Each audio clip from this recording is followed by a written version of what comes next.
Хамдулиллахи Раббил Аламин. Вассалату вассаламу аля ашрафил анбияи валь мурсалин. Набийина Мухаммадин ва аля алихи ва сахбихи аджмаин. Аллахумма аллимна ма янфауна. وانفعنا بما علمتنا وزدنا علما أما بعد السلام عليكم ورحمة الله وبركاته. Я долго смотрел, какие уроки выбрать, что сегодня рассказать. Сегодня затронуть очень важную вещь, которая касается каждого из нас. Это наши дома, наши жилища. И те, кто живут в наших жилищах, наши семьи. И поэтому человек, его богобоязненность, его религия, то, как он поклоняется Аллаху, это важно для человека. И вместе с этим не менее важно, чтобы человек также заботился и о своей семье, о своей супруге, о своих детях и о всех жильцах, которые живут в его доме. И поэтому, как сказал пророк Мухаммад, саллаллаху алейхи вассалям, каждый из вас является пастухом, либо кто-то переводит как пастор, да? И каждый из вас будет спрошен за свою паству, за тех людей, которые находятся под его ответственностью. И поэтому исправление, улучшение состояния наших домов, а именно не просто физическое улучшение, да, а именно моральное улучшение и работа над этим, это очень важное для нас всех занятие, обязанность, которую мы должны совершать. Изначально, перед тем, как поговорить, каким образом исправлять наши дома, мы должны понимать то, что наши жилища, наши дома – это великая милость от Аллаха. Это нигмат, как мы говорим по-татарски, да? Это благо, которое Аллах Субханаху ва Тааля даровал нам. И в суре Нахль Аллах Субханаху ва Тааля говорит: «Валлаху джа'аля лакум мин буютикум сакана». Аллах сделал для вас ваши дома жилища, ваши дома жилищами, в которых вы успокаиваетесь, в которых вы скрываетесь от посторонних глаз, в которых вы отдыхаете, в которых вы проводите большинство вашего времени. И поэтому наши дома являются милостью Аллаха. И как сказал Ибн Кафир, рахимахуллах, он сказал, что Аллах Субханаху ва Тааля сделал для человека благом, которым он довольствуется, и сделал это благо наиболее совершенным таким образом, что его дом является для него жилищем, является для него крепостью, является для него тем местом, где он огорожен от посторонних, где он отдыхает, где он скрывается от посторонних глаз, а также извлекает из этого пользы для своей жизни. И поэтому дом, он очень важен для нас, потому что в доме мы едим, в доме мы живем, мы женимся, наши жены, наши дети, мы отдыхаем дома, и поэтому дом является очень важным местом для всех нас. Также дом или жилище – это то место, где женщина может отдыхать, где она скрыта от посторонних глаз, где она защищена от наущений шайтана, где она защищена от нападок каких-либо посторонних людей. Дом скрывает женщину, и дом это является защитой для женщины. Аллах Субханаху ва Тааля говорит: «Вақарна фи буютикунна, ва ла табарруджна табарруджаль джахилиятил уля».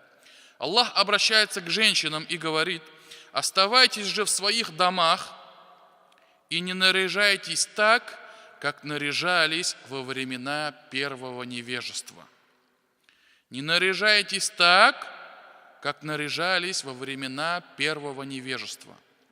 И вот этот вот момент, где Аллах говорит: оставайтесь в своих домах, в этом есть указание от Аллаха, то, что для женщины дом должен быть тем местом, где она проводит большинство своего времени. И как говорят даже некоторые исламские ученые, то, что она должна выходить лишь из дома, лишь тогда, когда это является необходимым для нее. Не просто так, просто выйти прогуляться, сходить там в какой-нибудь торговый центр, посмотреть, есть ли скидки там и так далее. То есть бесполезно проводить время, да, без какой-либо пользы, а именно по необходимости. И если посмотреть на жизнь мусульманки, на самом деле так и есть. То есть она проводит большинство своего времени именно в своем доме. Также Аллах Субхану ва Тааля сравнивает, смотрите, да, Он говорит: оставайтесь в своих домах и не наряжайтесь так, как наряжались во времена первого невежества. То есть Аллах говорит: будьте в своих домах, находитесь в своих домах. И если же вы будете поступать по-другому, то есть большинство своего времени будете проводить вне дома, да, то вы будете подобны тому, как вы жили раньше, во времена невежества. И поэтому дом, он также является своеобразной защитой для женщины.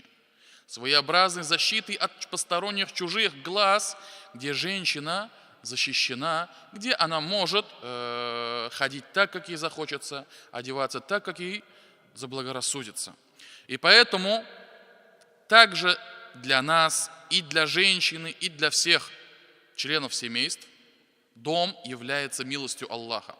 И когда мы хотим сравнить эту милость Аллаха, мы должны посмотреть на тех людей, задуматься над теми людьми, которые не имеют этой милости, которые лишены этой милости. И если мы, да,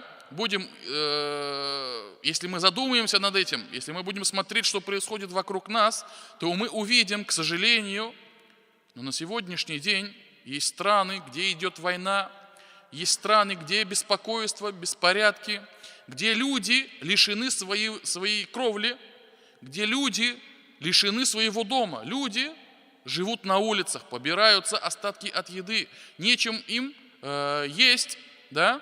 И вот эти вот люди, если посмотреть и задуматься над этими людьми, над их состоянием, мы можем понять, каким же великим благом Аллах одарил нас.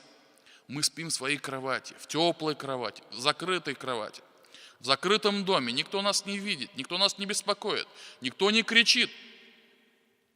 И поэтому это является очень большой милостью Аллаха. Дальше есть такая история из жизни пророка Мухаммада, саллаллаху алейхи вассалям. Если вы читали книги по жизнеописанию пророка Мухаммада, это то, что после битвы при Ухуде племя, которое жило в Медине, Бану Надир, которое является одним из племен Бану Исраиль, да, они и пророк, саллаллаху алейхи вассалям, заключили мирный договор. То, что мы защищаем друг друга, мы не будем нападать на друг друга, и в течение какого-то времени мы будем союзниками. И вот это племя, Бану Надир, оно нарушило это соглашение и пытались убить пророка Мухаммада. Тогда, когда пророк Мухаммад сидел, облокотившись у стены возле одного из домов этого племени. И что они хотели сделать? Они хотели скинуть большой камень на пророка, саллаллаху алейхи вассалям, сверху стены. И таким образом хотели убить пророка Мухаммада. И когда даже они готовили скинуть этот камень, один из них сказал: не делайте этого. Валлахи, клянусь Аллахом, Аллах непременно сообщит Мухаммаду то, что мы замыслили, и он об этом узнает. И действительно, на самом деле так и произошло. Джибраиль, алейхиссалям, он сообщил пророку Мухаммаду то, что его хотят убить подобным образом. Скинуть камень на его голову, да? И после этого пророк Мухаммад резко встал и пошел в сторону Медины. То есть это был пригород Медины. И пошел в Медину, в сторону Медины, и дальше вынудил, то есть там длинная история, вы можете прочитать об этом в книге по сире пророка Мухаммада. И в итоге пророк Мухаммад, саллиллаху алейхи вассалям, за их вероломство, за их попытки, жалкие попытки убить пророка Мухаммада, пророк Мухаммад осаждал их на протяжении 6 ночей. И после этого они сдались, и они подчинились приказу пророка Мухаммада. Им было позволено забрать с собой все их имущество, которое может вывести их верблюды, кроме оружия. Все это они могли собрать с собой, все остальное остается сподвижником пророка Мухаммада. И в итоге они что делали? Вот эти люди из племени Бану Надир, они начали разрушать свои дома для того, чтобы, то есть из зависти, да, из своего вот этого вот низменного чувства, да, они начали разрушать свои дома, забирать двери, забирать окна, там еще что-нибудь, какая-то домашняя утварь, чтобы не оставить их мусульманам и не оставить их сподвижникам пророка Мухаммада. И вот здесь вот Аллах Субханаху ва Тааля об этом очень много говорит в суре Хашр, собрание, если будет возможность, потом почитайте дома, да, то, что в этой суре Аллах описывает то, что они делали. Каким образом вот это вот племя, Бану Надир, они покидали свои дома. Аллах говорит: هو الذي أخرج الذين كفروا من أهل الكتاب من ديارهم لأول الحشر يخربون بيوتهم بأيديهم وأيدي المؤمنين فاعتبروا يا أولي الأبصار. Аллах, то есть Аллах говорит про себя, Он тот, который вывел из тех, которые были неверными из числа обладателей Писания, из своих домов во время первого сбора. Они, то есть вот эти вот обладатели Писания, разрушали свои дома своими руками и руками верующих, и задумайтесь же над этим, обладающие зрением. И вот здесь вот Аллах Субханаху ва Тааля показывает нам то, что когда Он лишает кого-то из своих созданий этой милости, это является своеобразным унижением для него. И что Он делает?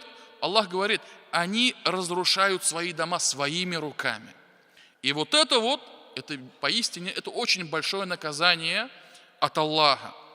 И поэтому мы все должны понимать то, что наши дома – это великая милость, великое благо, которое Аллах одарил своих праведных рабов.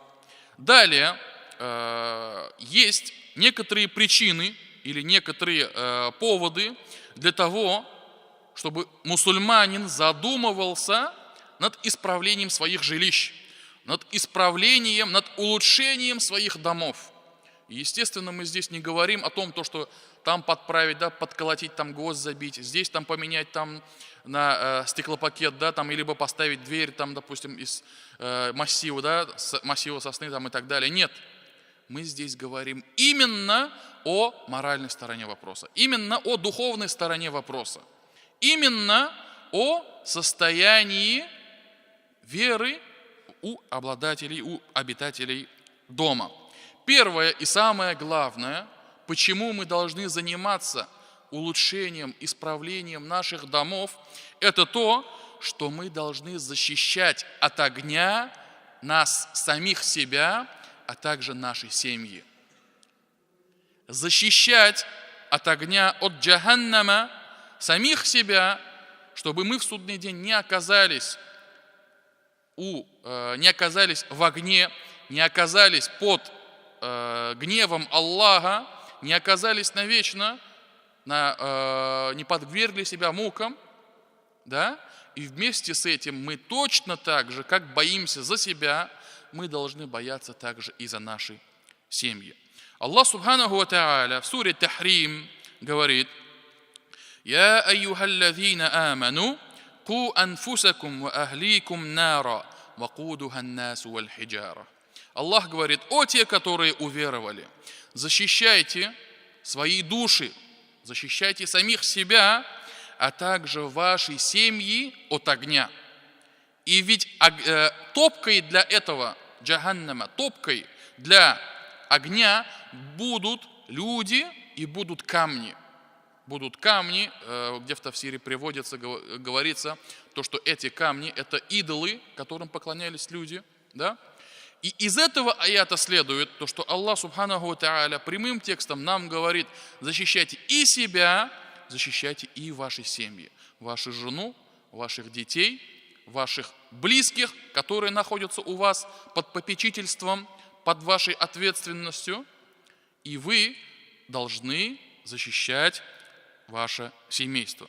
И поэтому это самая главная причина того, чтобы мы задумывались всегда над состоянием наших семей, над состоянием наших домов. Потому что в судный день очень будет тяжко, очень будет печально тогда, когда человек возьмет книгу деяний с правой стороны и будет идти в рай, и попадет в рай, но вместе с этим его родная кровь, его дети, его ребенок окажется в огне. Это будет очень великой печалью. И поэтому, как мы боимся за себя, чтобы мы оказались под гневом Аллаха, также мы должны бояться и за наших близких, за наших родных, за наших детей, за наших жен. Второе, это второй повод, почему мы должны задумываться над этим, это то, что в судный день Аллах Субханаху ва Тааля у каждого человека будет спрашивать, каждый человек будет подвержен спросу за ту ответственность, которую он нес. Каждый ответственный за тех людей, которые были под его ответственностью, за все он это будет отвечать.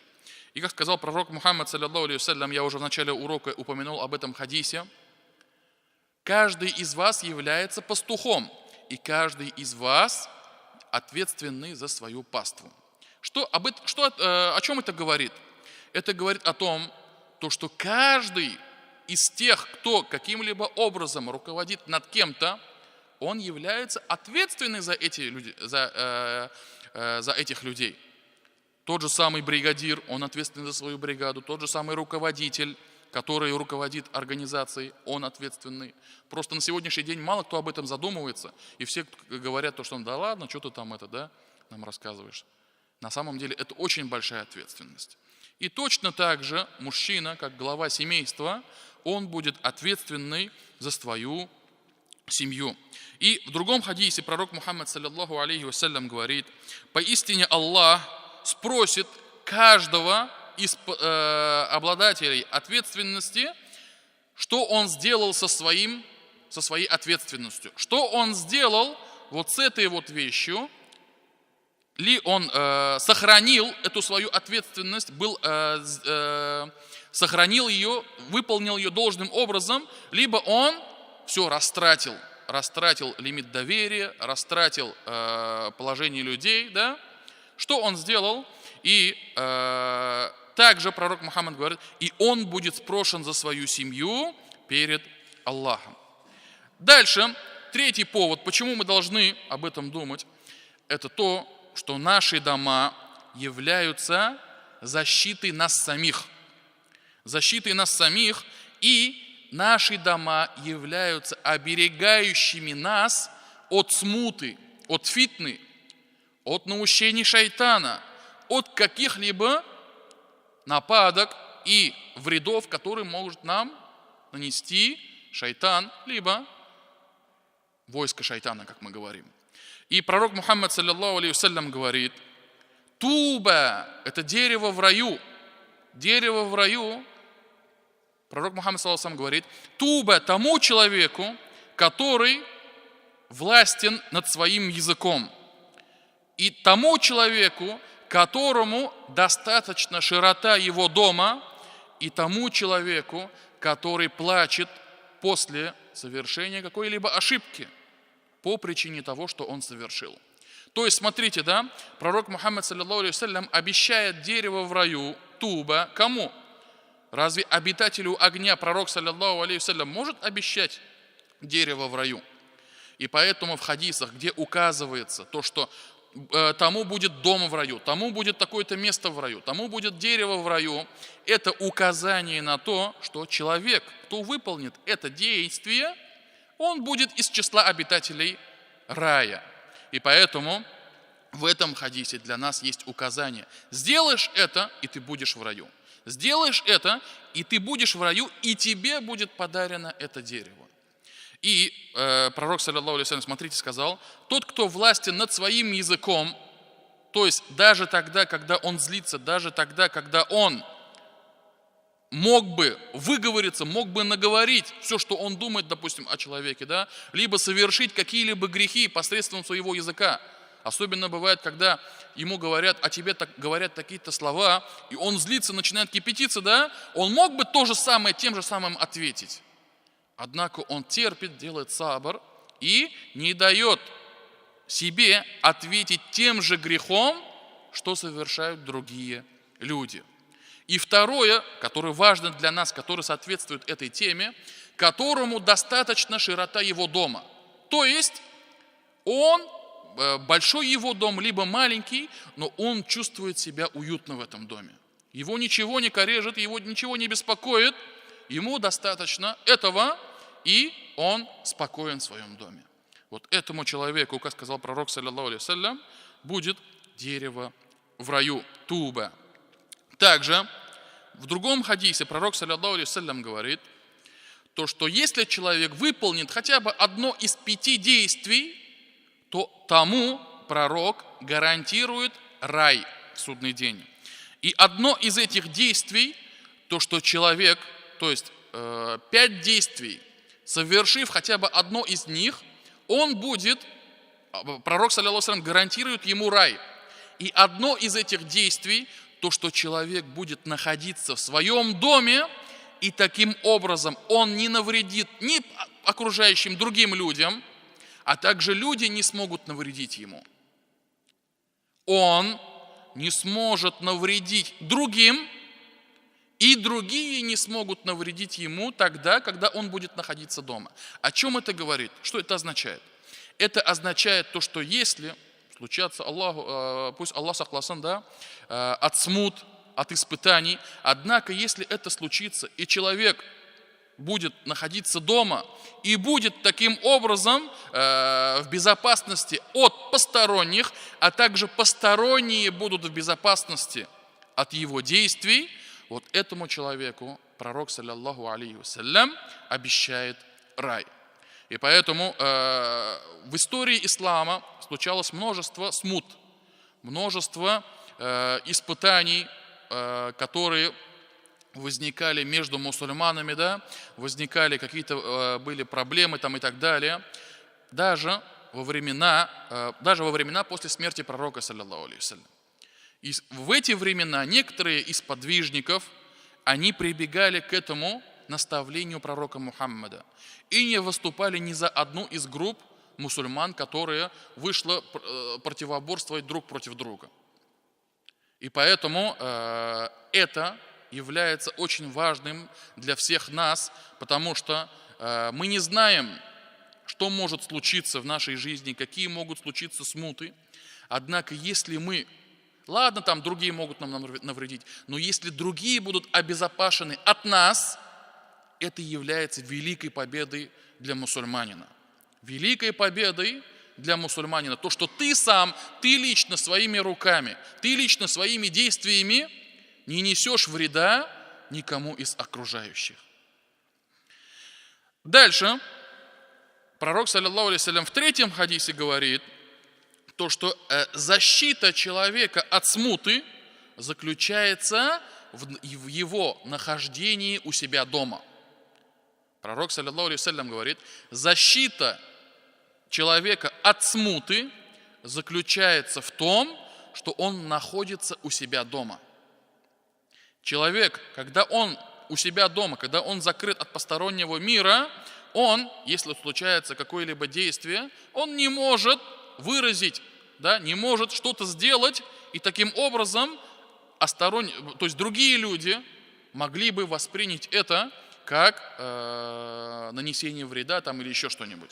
И поэтому, что бы ни случалось из таких вот фитн, из таких смут, то в этом случае человек должен, как сказал пророк, саллаллаху алейхи ва саллям, находиться у себя дома, не участвовать в этих смутах, и таким образом он защитит самого себя от этой смуты. И поэтому третье, то, что наши дома, то есть почему мы должны исправлять наши дома, это потому, что наши дома являются для нас защитой. И если, Аллах сахласан, случится какая-либо фитна, а у тебя у самого дома бардак, а у тебя самого дома не какая-то там, допустим, да, место защищенное, где ты пытаешься укрыться от фитны, пытаешься укрыться от наущений шайтана, если у тебя у самого дома будет шайтан, да, в этом случае ты не сможешь защититься. И поэтому мы должны стараться исправить наши дома, должны стараться улучшить наши дома. Также четвертый повод, почему мы это должны сделать, это то, что большинство людей, то есть люди в основном проводят большинство своего времени в своих домах. Большинство своего времени проводят в своих домах, будь это очень сильные холода, либо очень жаркое время, да, либо когда случаются какие-то природные катаклизмы, да, когда наводнение там или еще что-нибудь, человек укрыт в своем доме и большее время он находится в своем доме. Также пятая и последняя причина, последний повод, почему мы должны думать над исправлением наших домов, исляхуль буют, это говорится по-арабски, да, потому что общество, праведное общество, мусульманское общество, оно строится именно вот из этих маленьких ячеек. Маленькие ячейки праведной семьи. То есть, как большое здание, которое собрано из маленьких кирпичиков, да, если эти кирпичи будут невыносливыми, если эти кирпичи будут некачественными, если эти кирпичи будут неподходящими, да, для постройки какого-либо дома, то этот дом будет некрепким. Он разрушится, даст трещину, либо будет пропускать влагу там и так далее. И поэтому семья мусульманина, она является вот этим кирпичиком. И если мы хотим жить в мире праведности, если мы хотим жить в мире добра, то мы должны первым делом сделать то же самое, эту праведность, это добро мы должны возродить в наших семьях. Мы должны сделать качественный кирпич, который не разрушится при малейшем касании дождя, либо каких-либо других изменениях. И поэтому наши дома, наши семьи, это является своеобразной фабрикой, своеобразным заводом. Что же они производят, эти заводы? Они производят призывающего к Аллаху, который является образцом, примером. Они являются фабрикой, которая производит требующих знания. Они являются фабрикой, откуда происходит праведная женщина, праведная жена. Они являются, наши семейства являются фабрикой, которые производят хорошую, воспитывающую мать. И когда мы смотрим на наших ученых, и будь это имам Шафи'и, либо имам Малик, Абу Ханиф и так далее, как они стали такими учеными? Они стали именно по причине их семейств, по причине их родителей, по причине их близких, потому что с малых лет их закалили в таком виде. С малых лет их запрограммировали так, что в итоге фабрика, завод произвел что? Высококачественную продукцию великого имама, после смерти которого 1200 лет, 1300 лет прошло после его смерти, а его до сих пор вспоминают и говорят «Рахимахуллах», да смилуется над ним Аллах. И поэтому мы должны относиться к этому серьезно. Мы должны заниматься нашими семействами, нашими семьями и должны стараться улучшить как самих себя, стать лучше нам самим перед Аллахом, также, чтобы наши семьи стали лучше перед Аллахом. И поэтому есть несколько способов, каким образом изменить наши семьи к лучшему, каким образом улучшить состояние, улучшить веру в наших семьях. И когда мы говорим несколько способов, мы имеем в виду как и побуждение к благому, так и удерживание от греховного. Потому что, когда мы говорим, способ изменения человека к лучшему, он не заключается только лишь в совершении благих дел. Он включает в себя также удерживание или запрещение совершения грехов. Запрещение, то есть запрещать совершать какие-либо действия, которые могут разгневать Аллаха. И поэтому некоторые из этих способов будут заключаться в том, что это благой поступок, совершать как можно больше гайбадатов, поклонений. Также он будет включать в себя удерживание от грехов и греховных действий. Самый первый способ, каким образом мы можем улучшить наши семьи, мы его можем сделать еще до того, как мы создадим наше семейство, как создадим нашу семью. То есть самый первый способ улучшить наши семьи, он заключается еще до создания семьи. Каким образом?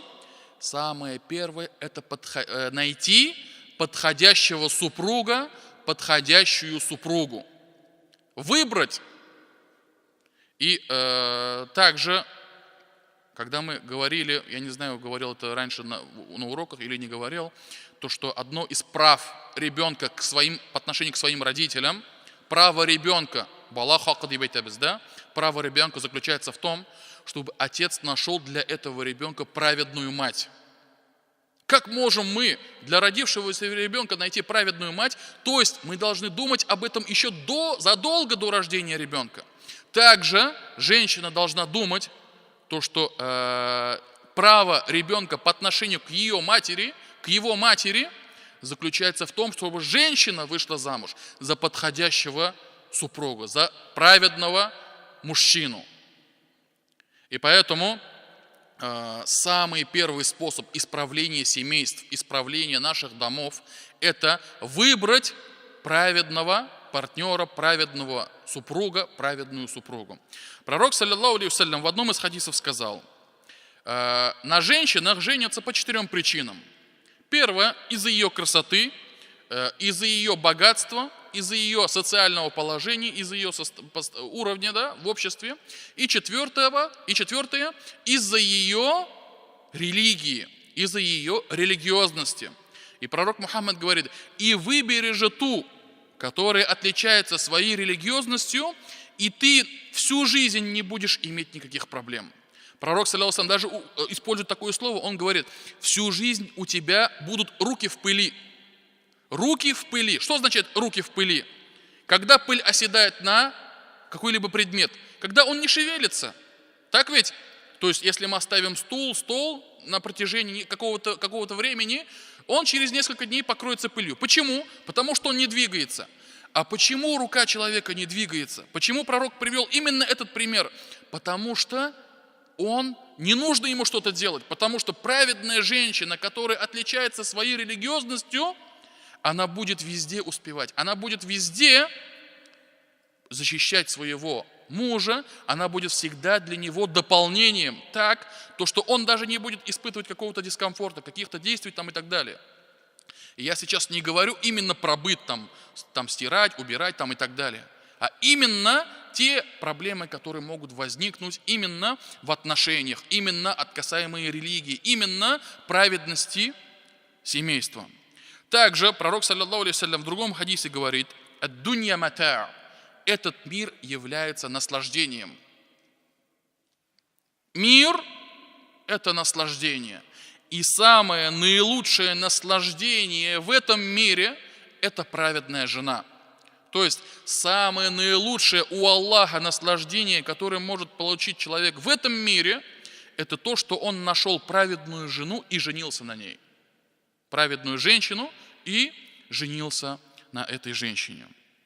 Также пророк, саллаллаху алейхи вассалям, говорит: пусть каждый из вас будет иметь сердце, которое благодарит, язык, который поминает, и женщину, которая, пусть изберет жену, которая будет ему помогать в делах, касаемых ахирата, последующего мира. Пророк, саллаллаху алейхи ва саллям, говорит: 3 вещи, пусть каждый из вас будет делать это. Первое, пусть он будет иметь сердце, которое благодарит. Кого благодарит? Благодарит Аллаха субханаху ва тааля и не будет отрицать те блага, которыми Аллах одарил этого человека. Второе, чтобы он имел язык, который поминает, который делает зикры, который вспоминает об Аллахе. И третье, это иметь женщину, избрать себе спутницы в этом мире жену, которая будет ему помогать в делах, касаемых ахирата. Если ты, допустим, ленивишься, лежишь в кровати, да, не можешь встать, она будет тебя призывать к молитве. Если, допустим, будут наступать дни, которых поститься не обязательно, но она будет тебя побуждать это делать. Если у тебя будут какие-либо излишки денег, она будет тебя побуждать оказывать помощь беднякам, неимущим. Любое дело, которое бы не является обязательным, не является фарзом, но она тебя даже в этих делах будет призывать. Также и в греховных поступках, потому что шайтан, он не оставляет попыток навредить человеку, он постоянно будет делать ему наущение. И даже тогда, когда человек может оказаться слабым, может поддаться наущениям шайтана, и в этот момент праведная жена будет защищать его. И в этот момент праведная жена будет стараться отдалить человека от шайтана. И поэтому поистине пророк, саллаллаху алейхи ва саллям, сказал правду. Садака Расулюллахи, саллаллаху алейхи ва саллям. Пророк, саллаллаху алейхи ва саллям, сказал истину. Самое наилучшее наслаждение в этом мире – это праведная женщина. Дальше, в другом хадисе пророк, саллаллаху алейхи ва саллям, говорит: женитесь на любимых, а также плодовитых женщинах, поистине я в судный день буду гордиться вашей многочисленностью перед другими пророками. Женитесь на любимых, которых вы любите и которые любят вас, а также на плодовитых, которые могут рожать и которые рожают. И я буду гордиться вашей многочисленностью в судный день перед другими пророками. Безусловно, все эти хадисы указывают на то, что мы должны избирать себе праведных жен. Но это не работает только в одну сторону. Это работает также и в обратную сторону. Девушка, женщина, когда выходит замуж, она точно так же должна тщательно подходить к этому вопросу. Не выскакивать за первого встречного, не выскакивать за первого, кто пришел посвататься, да? А именно должна тщательно подбирать отца для ее будущих детей. Супруга, с которым она проведет, возможно, всю свою жизнь в этом мире. И поэтому пророк, саллаллаху алейхи ва саллям, в одном из хадисов говорит,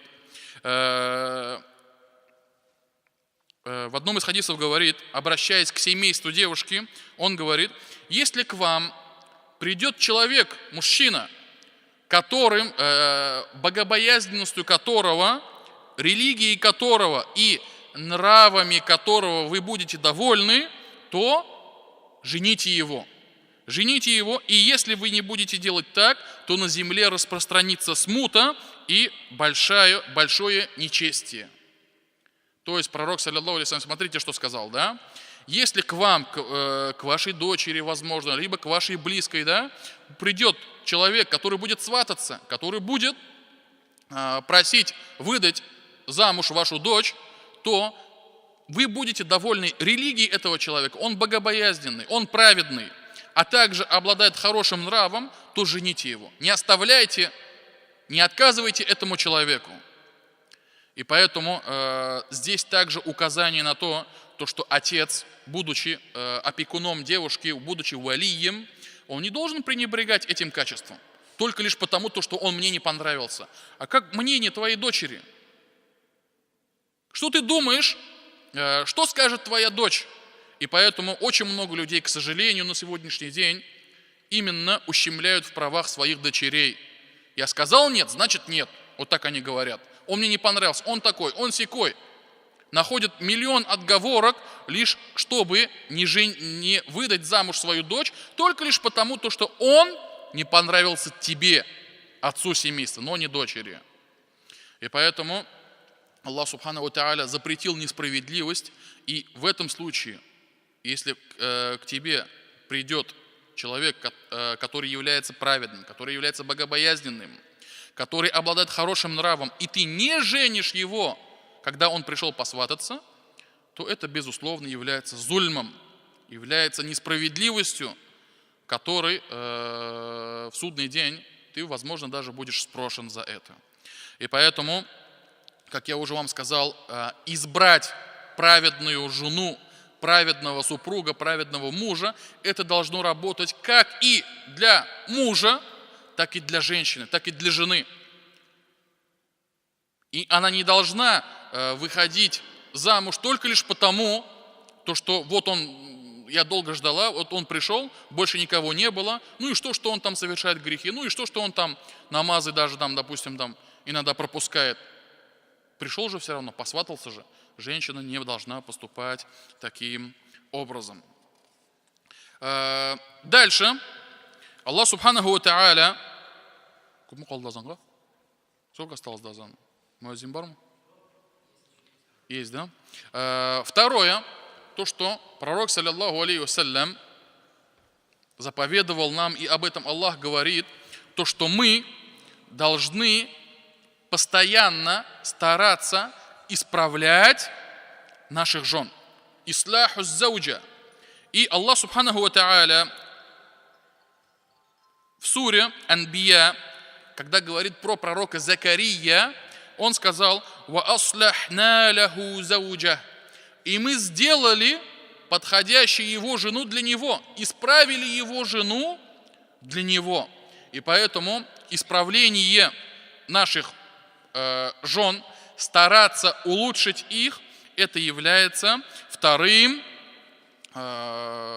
способом улучшения наших семей. И когда ученые тафсира разбирают этот аят, то, что Аллах исправил жену Закарии для него, для Закарии. Каким образом? Ученые тафсира говорят, то, что Аллах Субханаху ва Тааля сделал ее плодовитой. Она была бесплодна, но после взывания Закарии, после мольбы Закарии, Аллах Субханаху ва Тааля сделал жену Закарии плодовитой, что она могла рожать и таким образом могла родить детей для Закарии, и она потом после этого родила. На этом остановимся, да? Иншаллах, если будет в дальнейшем уроке, то продолжим изучать и другие способы исправления семей, исправления домов. Субханак Аллахума бихамдик, ашхаду ан ла илляха илля ант, астагфирука ва атубу илейк.